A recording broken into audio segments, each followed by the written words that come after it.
So when it comes to Masterpiece Decepticons, there's just less characters for Decepticons that have been made. But that means there's more options for each character. So today, I'm going to talk to you about the Masterpiece Decepticons pre-1986 movie characters, the options there are, and my recommendations coming up.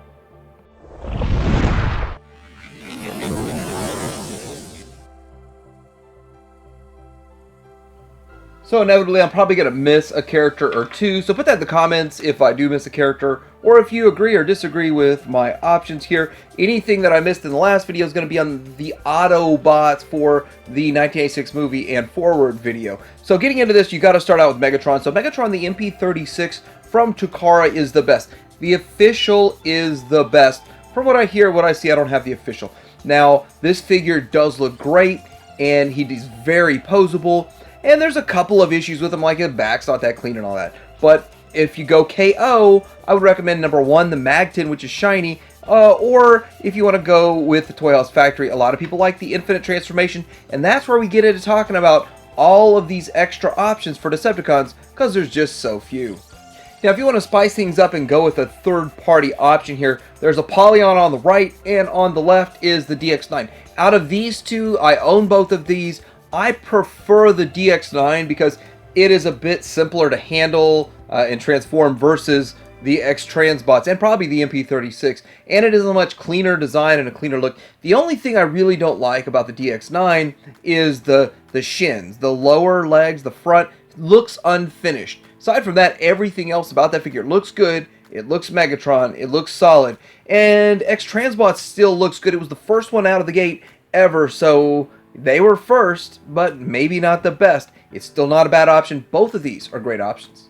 So when it comes to Soundwave, I think Soundwave is one of the most popular Decepticons around, and Takara did a pretty good job with him. He still relatively holds up well today, and I like the way it looks. Now, I would recommend, if you're going to buy one right now, to get the Toys R Us version, which is probably getting pretty pricey because it comes with all of the cassettes.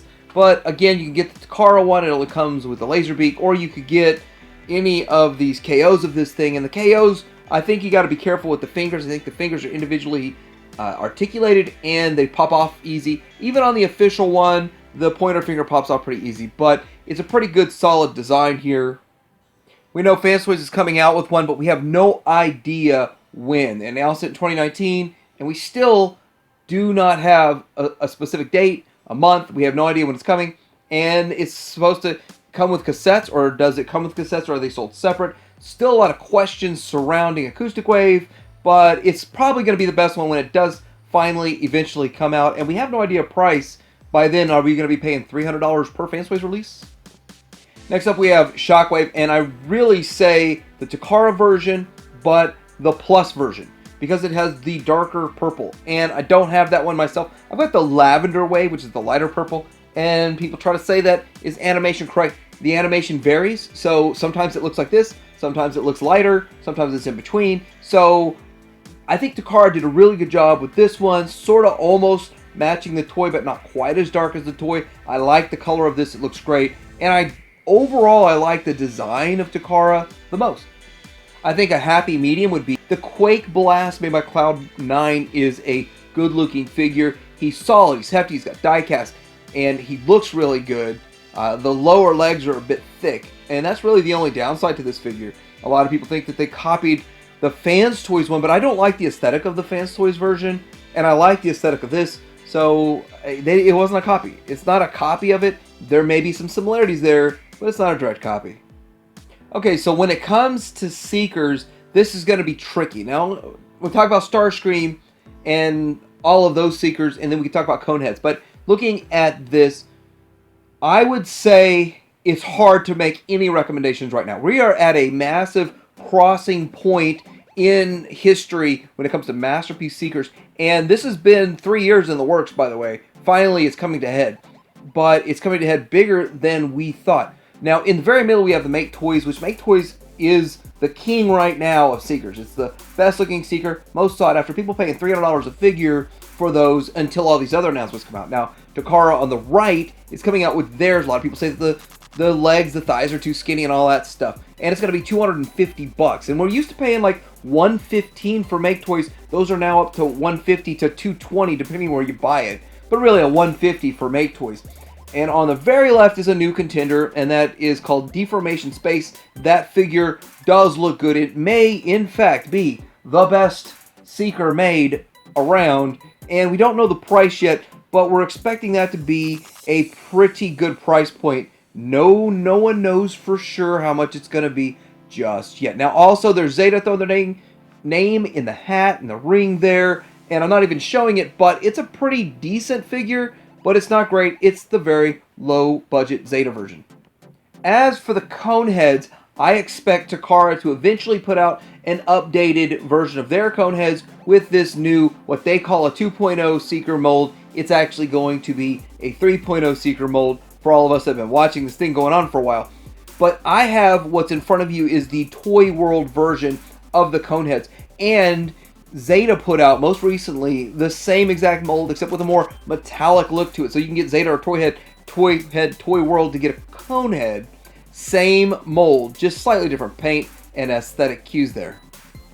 I think that is really smart to mix your companies when it comes to Seekers. But this is to show you how tall Toy World is versus Takara, and Takara and all the others are about the same size. So Toy World does tower over the rest of them. And I think if your Coneheads tower over the rest, that's fine. But I don't think that you could exactly mix and match maybe the Zeta, what they're coming out with theirs, with your Takara or your Deformation Space. So that might not work as well, but Coneheads seem to work well.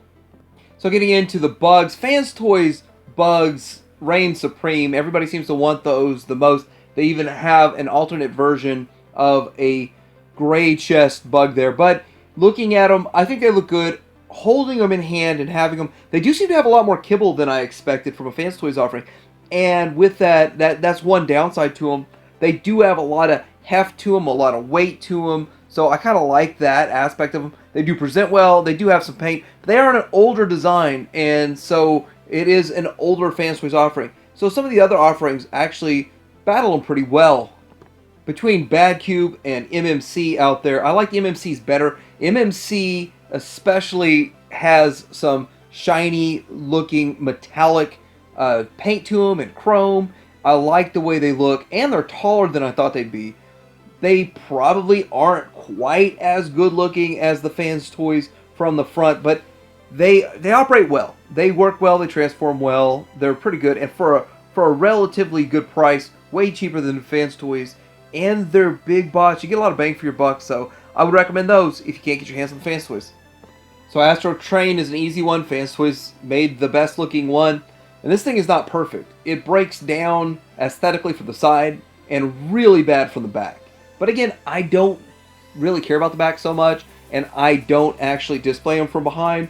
But you can see even from this picture, it does kind of look a little bit odd from the side of the leg and the inside of the leg.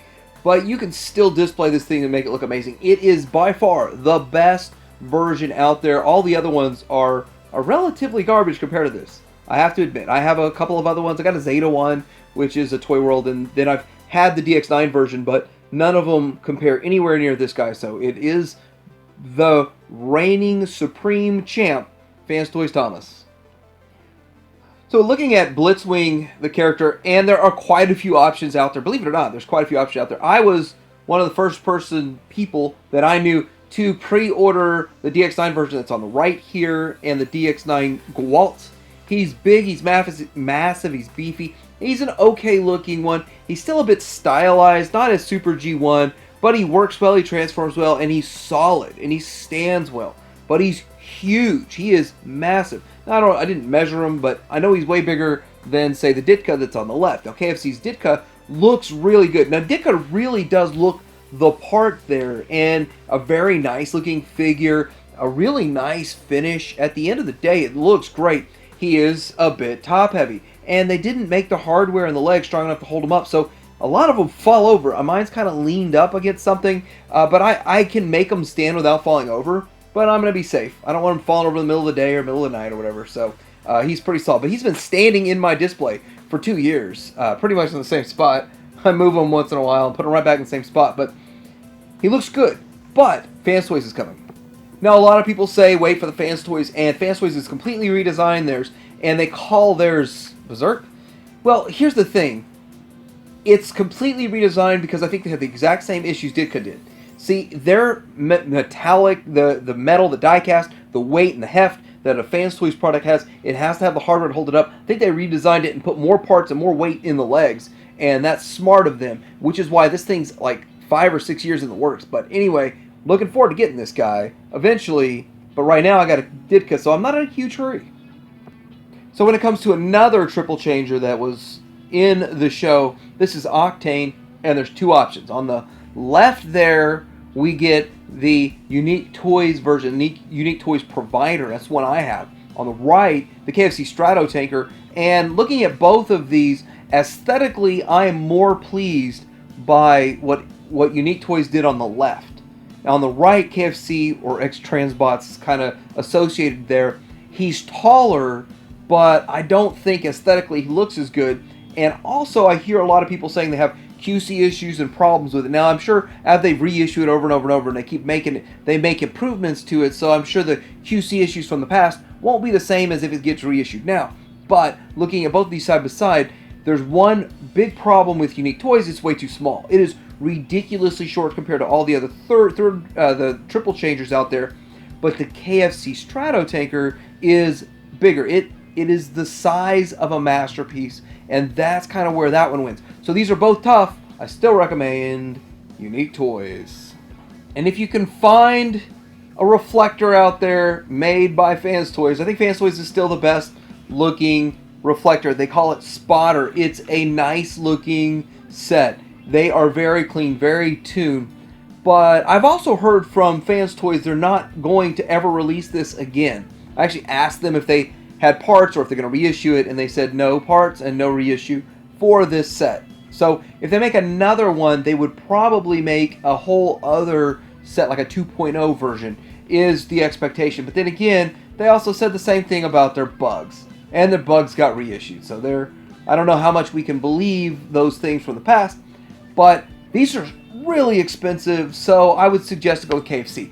I have both, and I like the KFC also. I like Fans Toys a little bit more, but the KFC, I'm surprised how much I liked them. They feel quality and hefty in your hand. The transformation isn't absolutely horrible. It's not the greatest, but it's not horrible. And I've done a review on them, so it's a pretty decent set, and I would suggest them for a third or a quarter of the price of Fans Toys. Now, I would say if you're collecting Masterpiece and you want a Triptychon, you're probably never going to see one that's a true Masterpiece scale. If a company makes one as a Masterpiece, it's never going to scale properly. But you can always get the Titan class one from Hasbro, and most people put that in their set. It's a nice looking figure. It's not perfect, and it's way smaller than we've been seeing with a lot of these Titan class figures. But he's still a nice looking bot. He's still massive and menacing in a display. And so, I throw that one out there. We'll eventually get some sort of MP representation, but I doubt it will get anywhere near scale. And I don't really want to get too deep into combiners. If you're starting out and you're starting out in this, I would not want to tackle combiners right away. But some people are. I mean, it's a massive chunk to bite off at once. So if you want a Devastator, I really do feel like right now Toy World still has the best. They've made some 27 different versions of theirs with all the different painting and paint schemes out there. But I got mine as one of the earlier releases, and I got someone was selling it off to buy a different one or something, and I got a pretty good deal on it, and I like mine. But I do feel like there'll be a better version of Devastator eventually. I've heard rumors of Takara working on one, but nothing concrete, nothing that I really would hold my breath on. So right now, this is the best game in town. It is a bit challenging. There's a lot of work to do to get it transformed, but they are sending it out ready to be assembled in combined mode because that's what most people want. When it comes to Brutus, I would get the Zeta version for now. If you're looking for one, $400. Get Bruticon specifically with this color scheme is what I would prefer. I bought, again, another used one of the first version. Probably somebody upgraded to this one. I don't know, but I got a good deal on that. And so I think $400 for this is worthwhile for a fully complete combiner that looks good on the shelf, looks ominous. He's a big, massive beast, and he holds together relatively well. Kind of my shoulders come unclipped a bit, but I think on the Bruticon they fixed that. So overall, a pretty good figure. And if you're going to be looking at a Minosaur, if you got to get yourself some sort of a Minosaur, I would recommend the DX9 version. And the reason for that is because I think he's more readily available. They're reissuing their Motor Master, so you can get the whole framework built in all in one. The trailer's super long, but it's a decent looking, large representation of a combiner. In combine mode, you can get all of the vehicles, all of the limbs relatively easily, I believe, still. X-Transbots, on the other hand, is still a decent option, and if you can deal with the crazy transformation of that trailer and the price of buying everything piecemealed, and you can still sort of track everything down relatively, well, it's okay. And it looks very premium once it's done, but I still feel like DX9, I would rather recommend the DX9. They're really close. They both have pluses and minuses, good and bad thing. Problem is, Fans Toys isn't out yet, and most people would say you got to get Fans Toys. But unless you were keeping up with each release, that thing's going to be ridiculously expensive. So there we go, looking at the pre-1986 pre-movie figures and characters. Which ones did I miss that you wanted to see in here? We're going to be coming back with Autobots for the movie, the 1986 movie, and forward. And then, of course, we're going to do Decepticons after that. So let me know what I missed in the comments below. And let me know what you think of my recommendations. Like and subscribe. Titanium Hanger out.